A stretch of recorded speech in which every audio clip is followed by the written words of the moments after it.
Hey people, how's it going? Welcome to episode 6 of Albums Ranked. Today we're tackling the long overdue, oh so heavy, oh so influential, oh so incredibly cut short, Death. We're tackling the heavy metal band Death today. Now, Death come from Florida in America. They are you could say, the pioneers that instigated the way and paved the way of death metal. Even though if you listen to Death compared to what death metal grew to be, you realize that their death metal went far beyond what Death was doing. But anyway, that's not the point. So Death they're no longer a thing anymore since the death of the singer and main member Chuck. Died in 2001, I believe, through to pneumonia. So they're no longer around. They're no longer playing. But still, we have 7 albums by these guys, 7 studio albums to go through, and we're just going to get straight into it and tackle with number 7 of my album ranks for these guys. Now, I've chucked my bottom pick. My bottom pick is 1991's Individual Thought Patterns.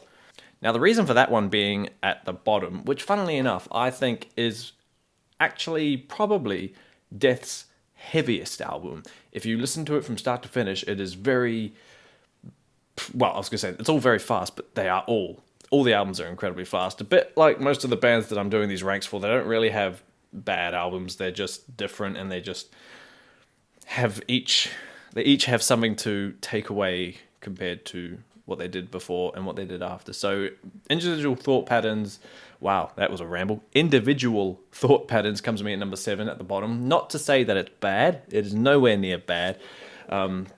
It's just obviously not my favorite one. As noticed, there's a picture there, so I don't own it, so that's got to count for something. Although I will say, the first song, Overactive Imagination, is pretty damn good. For an opener, that's insane. There are some gems on this album that are worth listening to. Overactive Imagination, Nothing is Everything is quite fun. Trapped in a Corner, if you get to that song, just shut everything else off and listen to the solo when you get there. It's just insane. It's so good. And The Philosopher as well is a freaking good song as well. So just racing it through. Individual Thought Patterns for me comes in at the bottom, number 7. Awesome. Number 6 for me, now going up the list, is the album that came after it, I'm pretty sure, is Symbolic. Yeah. Again, not a bad album. Not a bad album. This is probably one of the only few albums to, I think, start with quite a slow song in terms of like not everything going at once. It just starts with the symbolic riff just really droning on. Almost feels like a sort of doom kind of vibe, but it's nowhere near doom. It's still really, really good. There is still some awesome stuff on here. Crystal Mountain cracks me up. Check that one out and you'll see what I mean. Empty Words is cool, and so is Zero Tolerance. These songs, they're all good. I would highly recommend any album to someone that hasn't heard Death before, but obviously the higher ones are the best one. Moving on, racing through this, we're going to do number 5, which for me is, again, the album that came afterwards, The Sound of Perseverance, released in 1998. So this is Chuck's last album. Unfortunately, after this, he was dead. So this is what Death ends on. However, this is nowhere near death metal at all. If you listen to where they've come from versus what this album sounds like, it's very different. Someone would ask me, is this a death metal album? And there's only one way to respond to this. No, definitely not. Exactly. So no matter. This is more of a progressive album. It's definitely a prog metal album. And like I say, in terms of where, like, by this time, what death metal had become, if you compare it to that, obviously this is nothing like what death metal sounds. For example, you can understand the voice. Chuck's voice in this album is a bit, it is obviously a bit higher. It's a tiny bit screechier, like almost rough thrash power metal kind of vibe.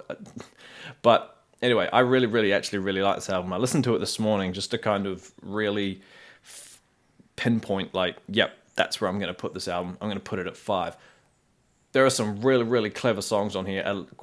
There are some of them as well quite long. The first song's nearly 7 minutes. Scavenger of Human Sorrow. Spirit Crusher is cool. The Flesh and the Power It Holds is probably one of the most epicest death songs ever.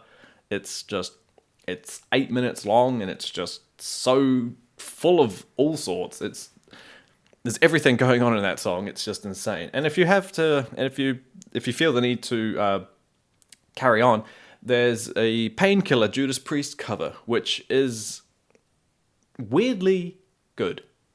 Very, very good. I do quite like that. But yes, I'm chucking The Sound of Perseverance here at number 5. Cool. Now we're getting on to number 4. Now we're getting to the physical copies that I actually own. And just because I don't own them doesn't mean that's why they're at the bottom. But that's not the point. So for number 4, we're going back all the way to the start. 1987's Scream Bloody Gore. Death's debut album, Scream Bloody Gore. This, in a way, is a monster of a fun, brutal album. So, this is the definitive first death metal album, in my opinion. People would argue it's Seven Churches and their album from Possessed Seven Churches, but no, it is this one because that one has way more thrash stuff. But anyway, this one, obviously going off the album title, Scream Bloody Gore. It's horror themed. It's just violent, which is pretty much where Cannibal Corpse kind of established and whatnot, the whole gore thing. But like just the name of the songs on here, they're so fun. Infernal Death, Zombie Ritual, which has a really cool harmonized guitar intro, sounds really, really good. Sacrificial, I found out that song was actually supposed to be called Sacrificial, but the record said, nah, I'm not putting that on it. Remember, this is before Tomb of the Mutilated and all that jazz. So, anyway, Evil Dead, that's a really, really cool song. I found out the other day that Mayhem covered Evil Dead off the Demon album. So, go look at that if you haven't already. And the title track, Scream Bloody Gore, as you heard my rendition of it, is just this fast, loud, brutal, holy damn, what's going on? Just ear-piercing yelling, and it's just... I'm exhausted just talking about it. That's how fast and intense it is. Honestly, album 4, Scream Bloody Gore. This is just for vinyl freaks out there. This is a what is it? What's it called? This is a blood red pinwheel vinyl, splattered vinyl. Very, very cool. Yeah. Number 4, Scream Bloody Gore. I love that rhymes. Moving up, number 3. Now, this is an album that, again, I had to listen to a couple of times, and the more I listened to it, the more it was like rising above others.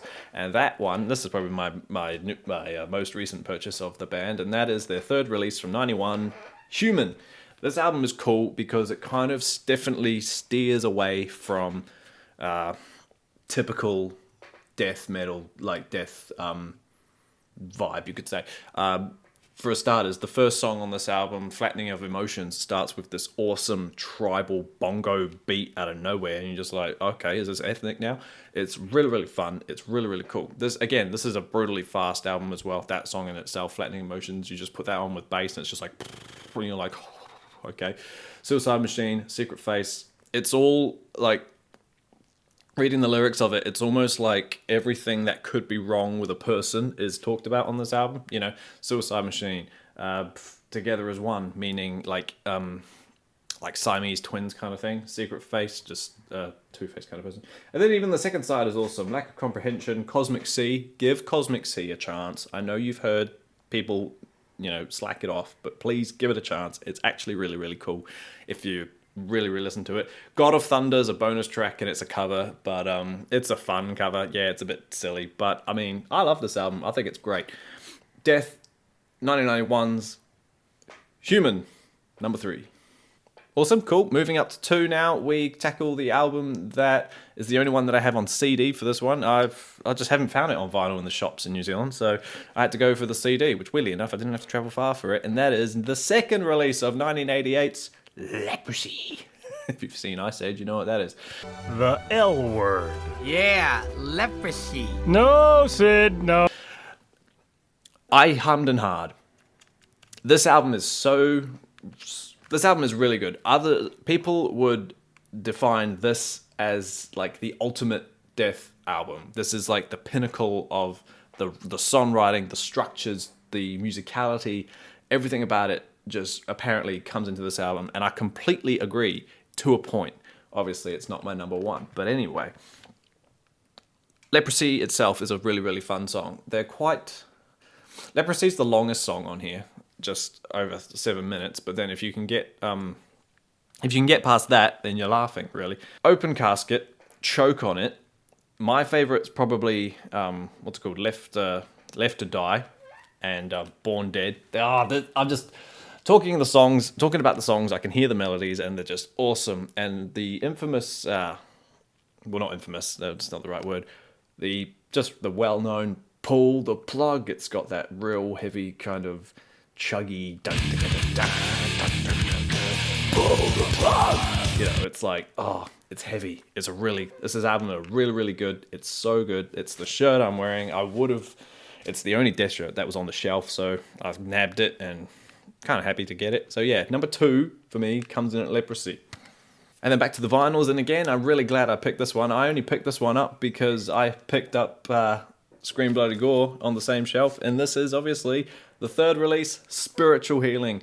And this album blew me away when I played it. I was a tiny bit on the intoxicated side when I played it, and I think that might have helped it really, really sink in. One of the more heaviest sides that they have, other than on Individual, but side A of this album is just insane. Living Monstrosity, Altering the Future, which is funny because once I read the lyrics and listened to what he was saying, I was really like, damn, that goes against what I think, but that's all right. The song that sold this album for me was Defensive Personalities, because I had it playing in my car, and I was just like, oh, that double bass section where the guitars are harmonized and it's just going and going, oh.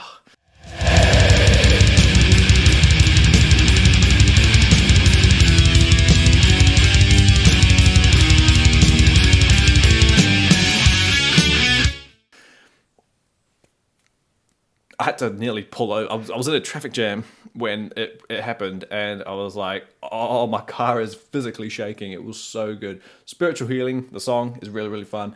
Killing Spree is pretty awesome as well. And just Genetic Reconstruction. That's really, really cool. Shades of Cannibal on the way, but still. Number 1, the Death album that you must go listen to right now is Spiritual Healing.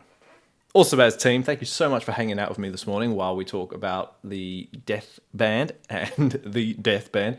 And give me your ranks below. Tell me what you think yours is. Tell me what your least favorite is. Tell me why you think The Sound of Perseverance is at the bottom. Tell me why Symbolic should be at the top. And just, I just want to hear all this stuff. I've got another one of these coming out. I've got another one coming out soon that might shock a few people in terms of genre. It's not metal. I won't say anymore, but don't stress, it'll still be fun. That's probably going to come out after next week, I think, but that's okay because I've got a guest coming in to help me with it, but no stress. Self plugs. Rusty Darlington's music, please go hunt for it wherever it is, whether it's in a card or whether it's in a tab thing. I don't care. I don't know. Just check it out, subscribe, listen to it. Just give me a not bad. That's all I need to hear. Thank you so much, team. Have a great day. Wash your hands, stay inside, and I will see you again soon.